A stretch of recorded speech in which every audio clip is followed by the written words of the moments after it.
And so last week we talked about the unnamed women of the Gospels, those women who interacted with Jesus in order to show us kind of acceptable, appropriate, amazing ways to interact with Jesus. We concentrated primarily on the woman who anointed Jesus because she appeared in all four Gospels. But I think most of us are also well familiar with the woman who gave her last 2 cents, and the woman at the well, the woman who touched Jesus' garment and was healed from hemorrhaging. So throughout all of those interactions, we were able to see how Jesus invites all of us to be in community with him. Women were not allowed in certain parts of the temple or weren't allowed to read from the Torah without being led by a rabbi. And Jesus preached outdoors in the countryside and the hillside. Whenever when those stories are retold, they talk about how many women there were. They talk about how many men were present when he's feeding the 5,000. But there were also women present at the time who aren't included in those numbers. But Jesus included them. Jesus didn't exclude them. And so now I'd like to turn a little bit to kind of the end of Jesus's life. And the beginnings of the early church, because this is what it was actually appropriate when I was thinking of the tree image that Colette shared this morning and how she was talking about how the inner rings are the basis. I was thinking about how frequently what happened in the early church is what promoted some thoughts that have continued that may not have actually been what Jesus, God, intended. Because a lot of times these early teachings were based on the society and the environment at the time. So I wanted to, I think you have your handouts now. And so in the early church, some of the women who are mentioned by name, which again gives them additional authority in a way, were Mary Magdalene, Joanna, the wife of Chusa, and Susanna. And all of these women were people who Jesus healed first. And through that healing and community, they had the courage and the wisdom to follow him. And the words that they used, the words that were used in the early Greek Gospels were akoluthien as disciples, diakonian, I'm macerating this pronunciation, but which meant It's all Greek. It is, exactly. Deacons or ministers. They likely supported him financially, especially Joanna. And they witnessed his death. They stayed there at the cross at a time when it was still dangerous for them to do that. They followed him to the tomb to be able to anoint him and were turned away, and yet they returned the next morning. So these women had so much inspiration, courage, devotion, love, that they were able to do these risky things. And in response, the angel, or Jesus, in the two different stories, appeared to Mary in particular, and commissioned her to go tell the disciples. So Mary Magdalene is often called the apostle to the apostles, because she was the one who saw Jesus risen first and went to share that news. Heading on, or going further, as you probably know, the early church was persecuted. It was a dangerous time for anybody to be Christian or a follower of Christ. And so there were different ways that the church managed to teach, preach, spread the good news. And a lot of these entailed the missionary work of Peter's, Paul, Silas, Timothy. I can keep going, but I won't. And what was also well known from the writings and inscriptions of the time is that the women also went out to preach and teach and let people know the good news. They were named in some of Paul's epistles to different organizations, and so those are the ones that I want to talk about a little bit more in depth. I think, last week there was some discussion, I believe, about whether there were any women at the Last Supper, and if that's why there weren't many women in the early church. And for those of you who weren't here, I did want to say that most of in fact, all of the reading that I have done said that there were women at the Last Supper, because the men were, first of all, the men were not serving themselves, and secondly, there are. But this is part of what we're going to do, because they lived within the confines of the secular times, and we as a church have lived within a secular society from the very beginning. Well, maybe after the Garden of Eden, but we've been influenced by those pressures, which, just as a personal aside, I think I felt very deeply growing up in the Catholic Church, those pressures and how wrong they were. So I'm hoping we can get a little bit more discussion as we talk about some of the particular women here. And some of the interpretations. So I did want to say I looked at a couple other books, and the ones who mentioned it do say that there were women at the Last Supper. They may not have been seated at the table, but they were here, hearing the teachings, learning the lessons, and knowing how to go out and be servants, the washing of the feet. Jesus' example applies to all of us, no matter what our gender is. So, after the crucifixion and resurrection, as disciples were starting to go out in the world and trying to figure out how they were going to build community, one of the ways that we know about this is through Peter and Paul's letters. And whenever a person is mentioned in those letters, it is because they're almost all mentioned just by their first names. So or where they are from. But they are mentioned by name because they were well known within the church. And so, for example, Dorcas or Tabitha, there are two different translations of that name. The people in the church, in that community, knew who she was. And so she was a leader of the church. So I will start with Dorcas. From Joppa, she is mentioned in Acts 37. In the Greek, she was referred to as Mathatria, which means both disciple and learner.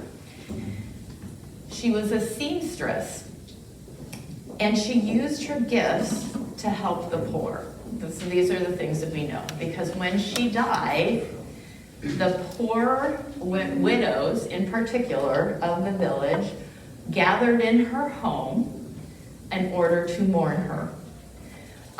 We know that she had material wealth because they gathered in the upper story of her home, so it wasn't a small hut of the time. It had 2 stories.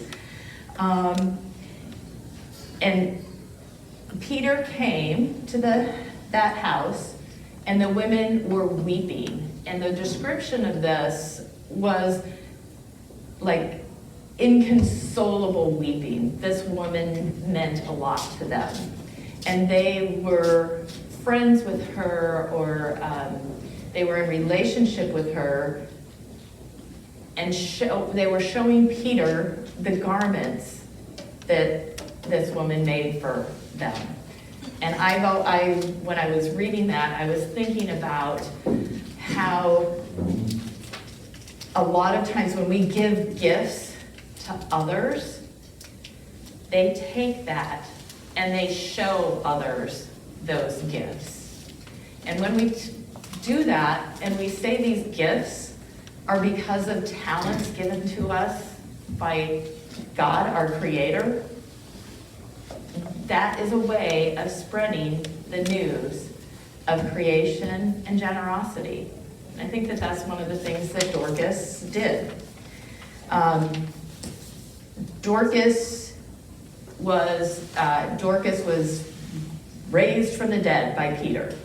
And after that, she went out and preached, or actually, I'm sorry, I cannot remember if they used the word preach with Dorcas, but she went out and shared the good news as well. So does anybody have any, has anybody done any other studies on Dorcas or Tabitha? Or any interesting thoughts about hearing the description of this woman that you want to share? There's always a circle, Dorcas circle, right? I was going to say, I don't think I'm the youngest or the oldest person in this room, but I do remember in my youth a brand of threads that were called Dorcas. Does anyone else remember that, or is that just a Helen thing? And so I just thought, I wonder if every time someone is sewing with us, it's still carrying on her memory, and that's intertwined with all the things that are made with, the creative and the practical with work. So maybe here's another question to lead into the next woman who also had something to do with textiles, and that is Lydia. I suspect a few more of us in the room have heard of Lydia because she was likely Paul's first convert to Christianity in Greece. So the story in Acts is that Paul came into Philippi. At that time, Philippi did not have a Jewish temple. There weren't enough Jewish men to have a temple in Philippi. And so he went to the riverbank where many people were gathered to worship. One thing that I found interesting is that Lydia was described as a worshiper of God or a God-fearer. And honestly, I had always thought that meant she had seen the light from birth or as a youth or something like that and known about the true God, the true Creator God. But it turns out that word of God-fearer or God worshiper was probably used to describe a group of people who were trying to discern and figure out whether there were multiple pagan or Greek gods or whether there was a single God. And so the God worshiper just means that these people were starting to question and kind of, I think, lean toward there being one true God. It also probably meant that the people in this group in general were curious learners. They wanted to learn, discuss, worship, be in community with others. And Lydia was in a good place at that point in time to be able to do this because she was a woman of means. She actually was an immigrant, was actually from Thyatira, and a businesswoman. She sold purple cloth, and the purple cloth, as many of you probably know, was a sign of wealth, royalty, and so, yes, and I've got, I was gonna say the purple lovers are right in the front row here. And so she had influence not only in her household, but in the community. At this time, even though it was not common, she was interacting with men when she was selling her wares. So she was a foreigner, she was a trader of purple cloth, she was a successful businesswoman, and what happened when Paul came in to Philippi and was on the riverbank, she had her household with her, which probably included both men and women, and what they say is that at that point she was inspired, she was converted to Christianity, and she and her entire household were baptized. So again, this was I picture this as being a fairly large gathering because it took many people to do the chores of the household, to make, sell, package, whatever went into doing the cloth. I didn't get into that too much, but a lot of people being baptized at this time. And again, knowing that it's in the early church when Christians could be persecuted, that took courage for her to be able to do that. The other things that they say about her is that she invited guests into her house. This probably means that she had one of the early church houses where people not just came and spent the night and partied, but came in to learn, worship, and celebrate as a community together. In fact, in Paul's letter, actually I'm not sure if it's Paul, I'm sorry, but Paul and Silas stayed with Lydia after the story when the prison crumbled around them, but they didn't leave. They stayed with Lydia in order for them to be able to continue their mission in that area, building on the amazing miracle of the prison walls crumbling down. So I did not know that. Interesting tidbit. So any thoughts on Lydia? I loved it. Helen, I love it. You can come up here and teach with me if you want. Yeah, I'll just be super chatty, because sometimes the chatty Helen happens. So one of the things about the purple cloth that I love is that our Proverbs 31 woman, who's you're not mentioning, because it's obviously we're New Testament here, but we like to think about, how we can see these women in the women in our lives around us now, and also in the past. And our Proverbs 31 woman, who I love because, she's kind and generous, and she makes good decisions, and she does brave things, and she keeps a candle on all night to welcome people all through, she wears purple linen. And I was telling my kids, I feel like the Proverbs 31 woman is Taylor Swift, because she's making good decisions, she's doing brave things, she's setting out on her own path. So there you go, Broderick in the back there, mentioned Taylor Swift. One of the things that struck me when you were saying it ties in a little bit with Swift is that she was a business person. And she had a business to run, which I'm sure was quite unusual. Becky in the back. So I was just looking on my phone and found in the God Who Speaks website, they're showing a painting, St. Paul Meeting Lydia by Edward Irving Holiday, which gives some other information, and there's lots of different shades of purple hues in the painting, but also talked about that this sort of the new business people, in some ways, this was the new way that things were going to travel around the empire rather than necessarily the Roman soldiers. And so conducting, spreading the word to the merchants and the people in business was a way of sort of spreading the word of God and of Jesus.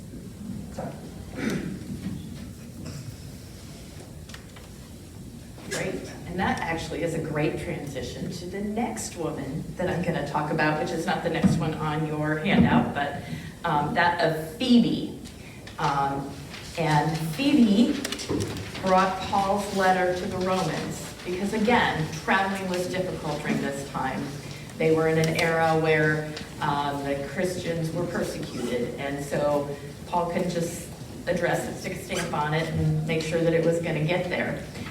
So that, again, Phoebe was a well-known member of the Church of Rome. She was named as a deacon. The word to describe her was diaconus. Just an aside, I think I have it a little further on here, but that word is used to describe deacons who were both men and women. It, at the time, did not mean servant. It was one who, it was what, if we're going to think of Jesus as a servant, it can be translated that way because he served, ministered to others, helped others. But when the King James Bible came along and some of the other translations, they changed Phoebe, but not the other deacons, to mean the word for servant, like a servant in a household. Okay, and Paul used this title to refer to 5 people in the Bible, or 5 people in his letters: himself, Timothy, Tychicus, Ephesus, and Phoebe. So that is, she's in with a select group of people, but it does include men and women. Let's see, I'm going to go back to Damaris, who was somebody I think just totally skipped over when I was reading through the Bible. There's a list of different, the cities that Paul goes to, and it seems like he has little stories in each one about how he interacts and how he spreads the word. And I hadn't really given much, to be honest, given much thought to that. But as I was studying about the women of the Bible and learning more about the early times and how the news needed to be spread in different communities, Damaris jumped out at me. So in Acts 17:34, she was being described as being present at a high council meeting in Athens. And the historian that I was reading said that this likely meant that she was either a courtesan or a high-class prostitute, because general everyday women or wives in that period of time were not allowed to be in at the high council meetings. However, as throughout history, women have found ways to be included, even when the outside structure is trying to exclude them. And that is one of the things she did. We don't know how she did it, but she was present in this high council. The high council at that time was a group of intellectuals who were debating and it was in Athens, and they were debating and discussing different philosophies. So for 2 examples that were put forth were Stoicism and the Epicureans. I'm not sure what the name is of that, that philosophy. And also, the thoughts between pagan gods, divinity, and Paul comes in there to talk about what he is teaching us is the truth, the new order on earth of Christianity. And so he showed up at this place where intellectuals were gathered to, again, another location to be able to teach and share the word. And the things we know about her from the times are that she had to have studied and had enough knowledge of the philosophical and religious alternatives to be in this organization. And then she was able to understand the truth when she heard it. because she was converted after hearing Paul speak, and she was one of the people who was able to build bridges then between the intellectuals of the society and Christianity. I was kind of decided to go from what I think of as better known, less known, better known, less known, give people a chance to think and talk. So any thoughts on Damaris, I'm not sure how you say her name. Sounds to me very Presbyterian. Well, Athens, I picture Athens, jump in here, but I picture Athens as they had their old Athenian gods. Yes. The Romans had come through and dominated with their Roman gods. I think it's obvious she was Jewish. And then here comes this Paul guy who talks about this Jew Jesus. And they must have had some very interesting discussions. And so that's why I thought it was very Presbyterian. We could all jump in there. Jack.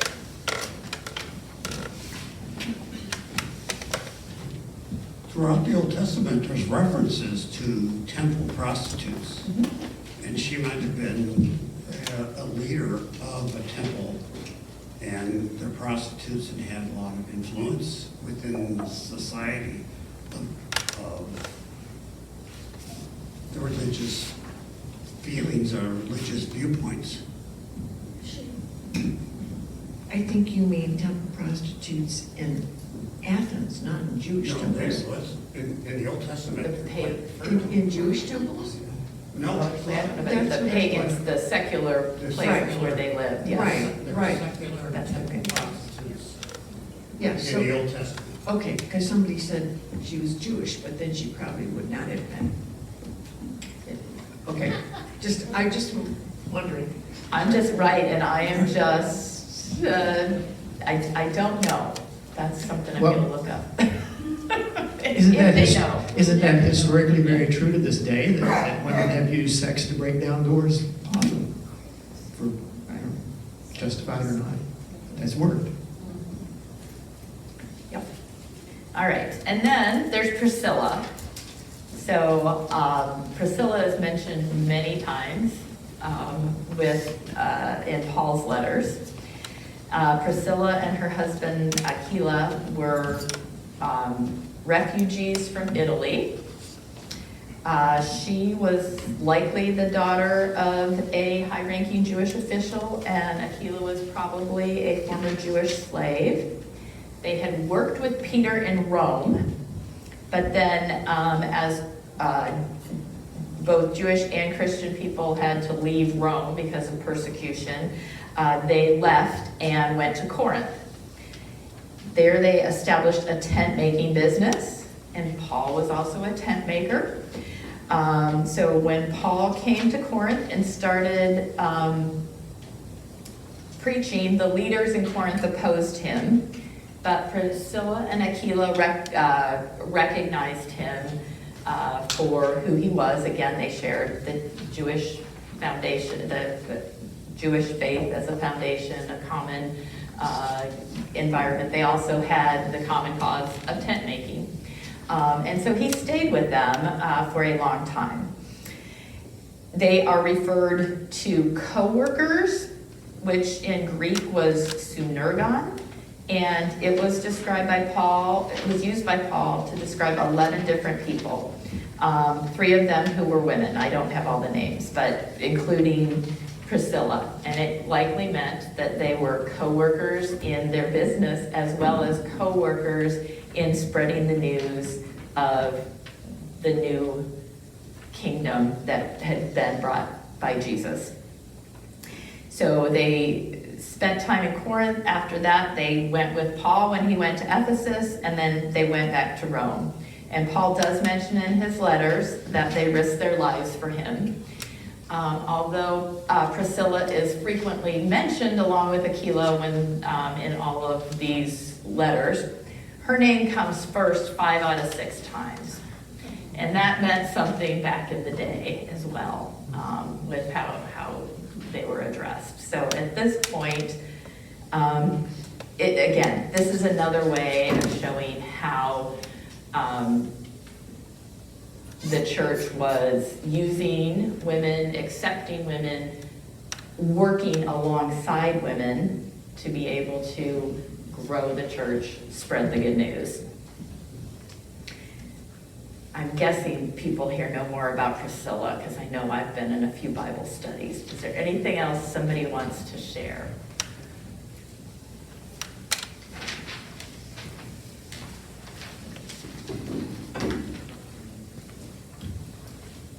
Okay, well, we'll go on then. So the next one I want to talk about is Junia. And Junia is interesting because she was a Jew who converted before Paul. She was highly respected among the apostles, that is said in there. And she had been in prison with Paul at some point. And so there is some thought that Junia may actually have been Joanna. Junia being the Roman name and Joanna the Jewish name, for one of the women who supported Jesus' ministry financially, one of the women who was at the cross and at the tomb. So I don't know for sure, but I'm just kind of passing that on. But what we do know is the things that Paul said about her, and that she preceded him in being a convert to Christianity, that she was highly respected among the apostles and had been in prison with Paul.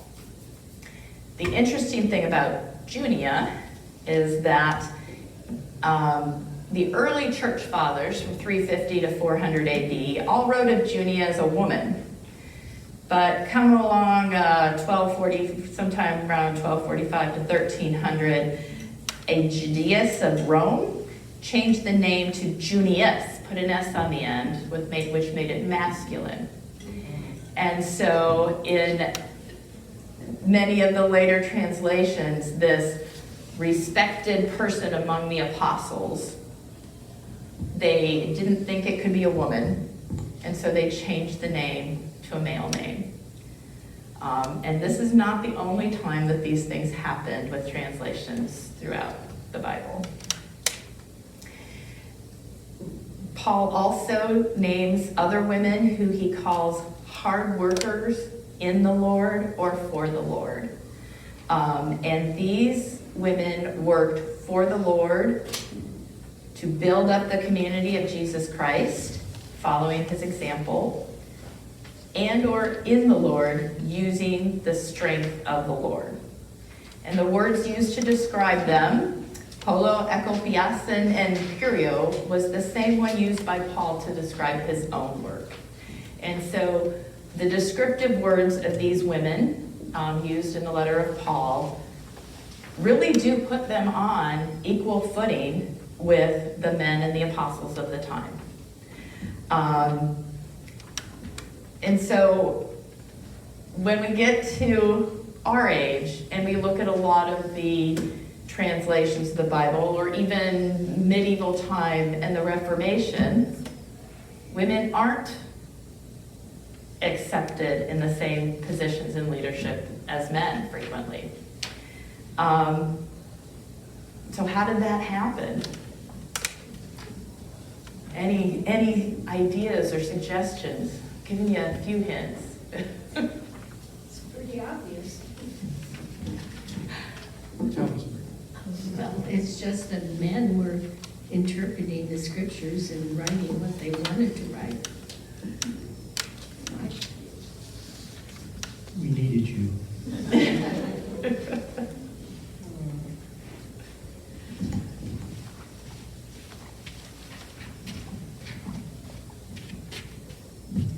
At the bottom, you write down as a way to perpetrate celibacy. I'm wondering, this is around the time when the Roman Church started, I believe, please correct me if I'm wrong, but started pushing towards celibacy, which in its priesthood, which hadn't been the case before that. So if you are going to have women, it would seem to me, to be on equal footing, there is too much of a risk of frequent association,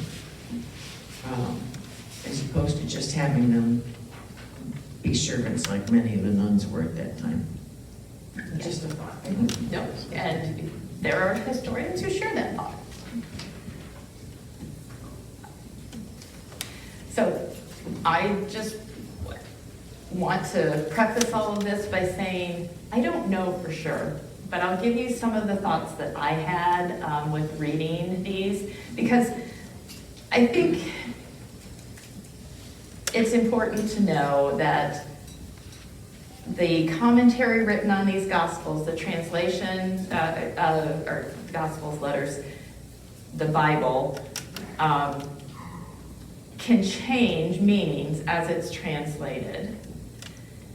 And also importantly, these stories, these truths, are told within the secular society. They're told within the times that people lived. And no matter how much you want to seclude yourself, I think of the Carmelite nuns, and not interact with secular society, those influences are there all the time. And they were there back in the day. My view on how things have been developing is that since the fall of Adam and Eve, and the idea that human beings could be gods, could have the knowledge of God, there has been this desire for power, wealth, prestige. And as part of that, in order to have those things, the predominant way of doing that was to oppress others. It was to set up a hierarchy within communities. I think that Jesus came to flip the world over. And the readings this morning, I think, were indicative of that. That those who are grasping for power will not have it. Those who are hungry will be fed. And this was a big part of what happened when Jesus came along. Jesus was rebelling against the time. Jesus was not the typical example of power of a ruler at that time. He wasn't a king conquering nations by force, living in a castle separate from people. And so the early church, having been close to Jesus, I think wanted to live in those types of situations that he brought forward. They had ministers looking after the women. They had community property. They allowed and welcomed women to start churches in their homes. But as much as we want to think that they went to the ends of the earth preaching, they didn't. They were still in the smaller areas, having to live in community that had decided that the way that the order of society was that men were the head of the family, men were the ones in power who made decisions. There were a few exceptions throughout the world, but in general, this was what happened. And they used that power as new religions came along to make sure that the power structure didn't change too much. And I do think that one of the ways that they used it was they were the ones who were translating the Bible. And so I gave you the example of Junia's name, the word diaconus for Phoebe. When the King James Version came along, the instruction was to translate the version in a way that everyday people could understand. Well, that meant that the words that were used were the everyday words at that period of time. And at that time, the generic words were all had a masculine bend to them.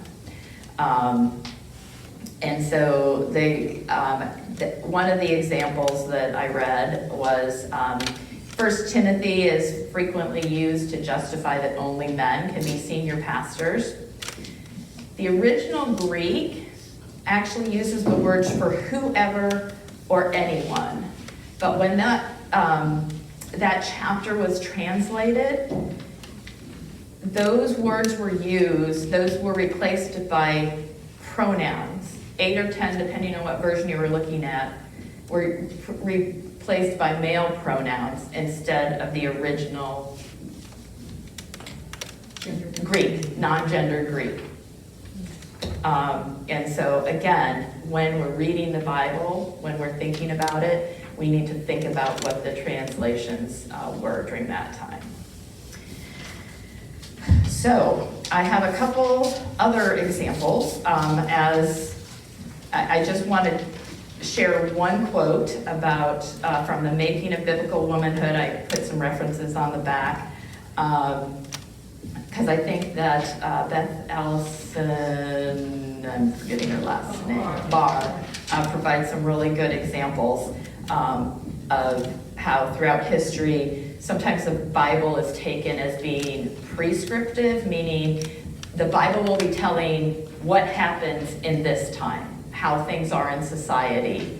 And if you read the next part, it says, especially the New Testament, that Jesus came and said, this is the way. Well, frequently, the Bible can be taken with just the prescriptive part, the descriptive part, and it's meant to be prescriptive, meaning saying this is how we need to do it, even though that was just a description of how things were in society at the time. And so her quote is, "The problem wasn't a lack of biblical and historical evidence for women to serve as leaders along the men in the church. The problem was male clergy who undermined the evidence." And so it took me a while to get through that book. So I can't make it really concise for you, but anybody who wants to learn more about the different historical sources and how the writings were, she talks about like description or inscriptions on vases and temples, and the fact that a lot of it was oral tradition and the translations of the Bible. It's I think a really good book learning about the history of the women in the church. And then, as Suzanne said, another big part of when women were relegated to secondary roles is when celibacy in the church was promoted and became the norm. This happened in a time where in the secular society as well as in religious society, women were seen as impure and they were seen as temptresses. So this is a little bit of a prelude to next week's Adult Learning Academy, and the downside that can come from perpetuating those means that we have to, women are not only responsible for their own sexual purity, but they are responsible for men's as well. And that if they wear short skirts or they wear makeup, that is tempting men to do impure things. And that was very prevalent in the church there with writings. I have one name of Father Tertullian. I don't know who these people were a lot, but that was kind of his philosophy. And so women needed to be kept apart from men except for when they were property of men, basically. So, yeah.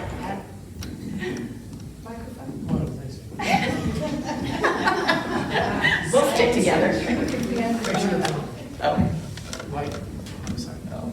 I think it's on. Is it on? First of all, I think Jesus was a male, and that might have helped other males perpetuate that. But This morning, in choir, we went through our song and took out he and inserted God.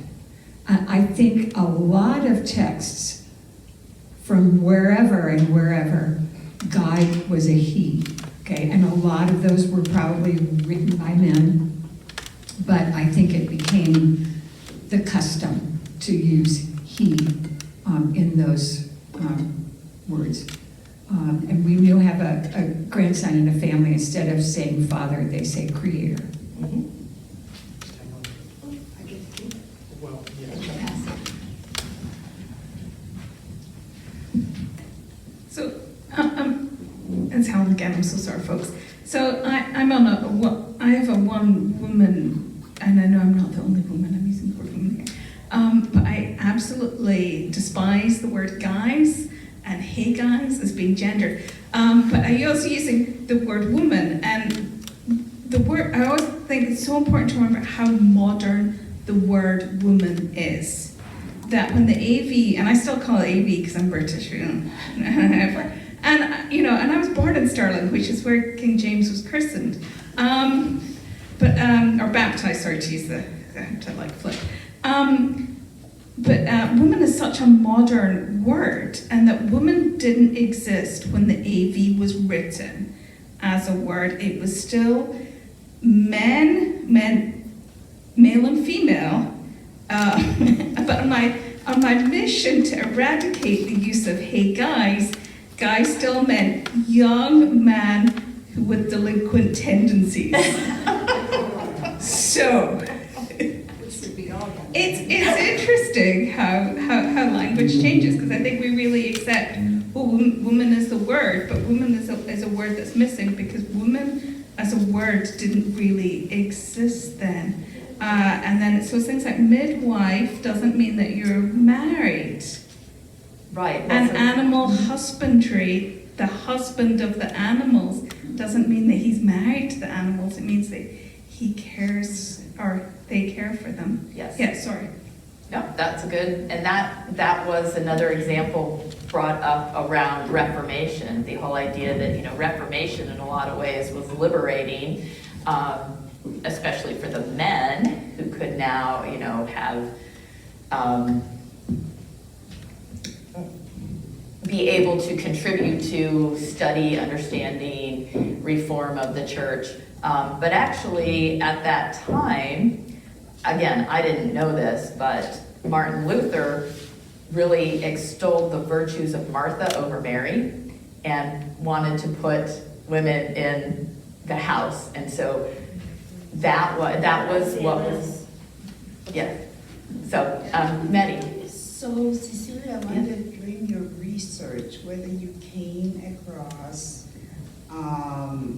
various commentaries regarding the doctrine that's still being taught today in churches, that one should read the Bible literally. Yes. And not try to insert meanings due to translations and stuff into that. Well, what did you come across? That's most of what these books talk about at the beginning, is that these books are, and the commentators are not saying that the Bible should be taken literally, because what does literally mean? The original Bible was not written down. It was an oral transition passed on. So how can we take that literally? We know what happens with the game of telephone. Then it was written on tablets, which were not very portable, so they weren't able to be distributed widely. And so those were in the same location with the same ruling people who could continue and teach. And so, I don't have a good answer for what to do for people who say that the Bible should be taken literally, because honestly, my next question is which one? Because all of our English, it was not written in English, okay? Originally, we have to, if we can't agree on that, then I just can't have, you know, what? English didn't exist. Exactly. So, Yeah. anyway, so it was not written in English. And I don't know Greek, and I only know medical Latin. So, I can't read, I don't know Aramaic. You know, I can't even go back and read the New Testament in the original language. And so I have to rely on people who are studying this Bible, and I will firmly acknowledge that there could be a bias with it. But I come back to what I get out of my prayer life, my study, my living in community with other people as to what my direction should be and about how I should try to learn and act. And honestly, I am a follower of Jesus Christ, and I do believe that Jesus Christ is the Son of God, the Creator, and I use Creator. And when I look at what Jesus Christ did, what he said, and you can get that from multiple sources, because by the time Christ came, there were ways of recording this. Really, he's trying to teach us how to live in community with each other. And he's trying to show us how to include each other as much as possible. Because his example was he did not stay in the temples. He preached in the temple, he preached and taught in the temples, but he also preached and taught on the hillsides. And he came to build a better kingdom because we were at a point in our development as human beings where we could start to understand and accept that. And so I look at I usually, when I was looking through this, I looked at a couple different versions, a couple different translations, particularly NSRV UE, the updated one, NIV, and then the King James when they were referencing King James. But there, you know, again, and try to look at how the different translations might give different meanings. And I wish I had all the answers, I really do. I kind of wish that since high school. But I don't. And this is just kind of how I have come about trying to. You have the right answer. Suzanne and Jack back there. Well, my viewpoint is that pick whatever translation you want. The foundation story of Adam and Eve starts with a bite. She is from his rib. She's the one who picks the apple. Read But it Beth is, Alice but Barr. is Beth Alice Barr. a woman whose heel will bruise the snake in that same story. But it's such, and to me, it's an internal conflict that's written as a foundation story of the fall. Oh, just there are other stories. I was gonna return some books to Twyla, but maybe she'll pass them on to you. Whatever you want the Bible. I didn't do the Old Testament, but Please, if I learned this here, and it's something you all know, just raise your hand or something. But somewhere along the way in my reading or some class, when we were talking about celibacy, it was told that when the Catholic Church became predominant, the secular world transferred property through the male line. So if the priesthood, and many of them were very, very wealthy because this was considered, you know, they were bishops or archbishops or whatever, they had great wealth. The Catholic Church didn't want that to be inherited by their children. They wanted that wealth to be inherited by the church. So it's much easier to deny paternity than it is if a woman is having a child. So if there is a separation and the priesthood has to be celibate, and the property can't be passed through the male line because the male line can be denied by a priest. It's pretty hard if you're a female to deny your offspring. And so there had to be a separation there so that the church could get the property. Yeah, that's probably a whole other session of adult ed, is the later on when these things happened, but it definitely was tied to celibacy. I will just share one brief story that I found amusing, was that St. Cuthbert, I guess, is frequently used as an example of why women should be excluded. They have one of his chapels has a line that's drawn down the church that women sit on one side and men sit on the other. But he didn't actually become a misogynist until 400 years after his death. And that is because at that time, the conquering Normans came in, instituted celibate Benedictine monks, and they needed a way to make it more acceptable to the people who were living in the village already to have this separation between men and women. And so they said that this is what St. Cuthbert believed, but if you actually go back to the writings that he did and how services were held in his time when he was actually alive, that didn't happen. So just a few interesting stories that have come out of this. And I know that Emily Nedemeyer is doing a section at the retreat, which hopefully will go into some of these things a little bit more. And so I encourage people to do that. There are some of the books, I think most of the books that I listed are in our Bible. The one that is not is the one that's curated by Danielle Strickland, and that is writings from several different people.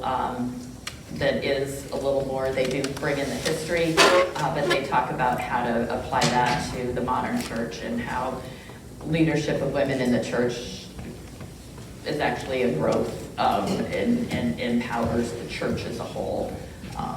So. We need to get there pancakes. So I would like, Yeah. Twyla, can you give us a preview of next week? Yes, we're going to have a 30-minute documentary and then a discussion, and it's called 4-Hour Daughters. It's based on the last chapter of the book Jesus and John Wayne. And we're going to have a special guest, Reverend Len Vanderzee, who is in the documentary, will join us by Zoom or YouTube or something. So please come. Could you close us with prayer?